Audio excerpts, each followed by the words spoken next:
સાહેબ પ્રસંગ આપણને ખબર છે, પહેલા ધોરણમાં ભણતા હતા ત્યારે ટીચર પેલું લાકડાનું બોર્ડ લઈને આવે, એમાં લખોટા હોય 1 2 3 4, 1 થી 10 સુધી ગણાવડાવે, 1 2 3 4 5. એ ઇંગ્લિશમાં નહોતું, ગુજરાતીમાં હતું. 1 2 3 6 મહિના સુધી લખોટા ગણાવ્યા. કેટલા મહિના સુધી?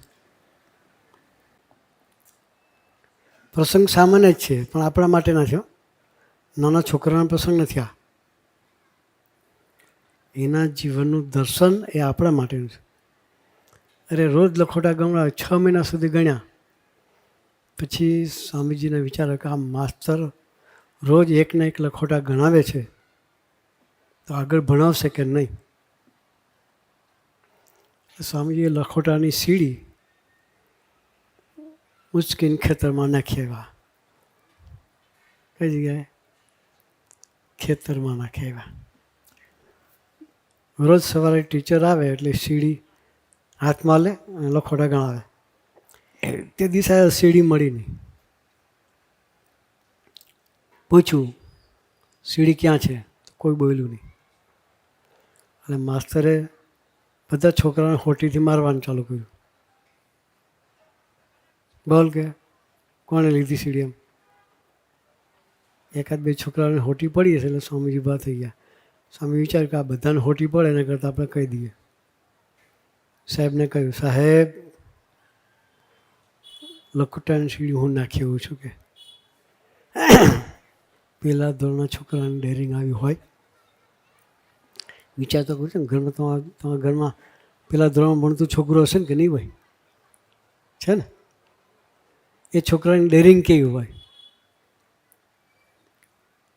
અને સ્વામીજી કહ્યું હું નાખી આવું છું કે. ઊભા થઈને કહી દીધું, સાહેબ તમે કોઈને મારશો નહીં કે. સાહેબે કહ્યું કેમ નાખી આવ્યો કે? માસ્તર એટલે દાદાગીરી કરે. સાહેબ આખી જિંદગી એકનું એક લેસન કરવાનું છે, આગળ ભણવાનું છે કે નહીં કે. શું કહ્યું? આખી જિંદગી એકનું એક લેસન કરવાનું છે કે આગળ ભણવાનું છે?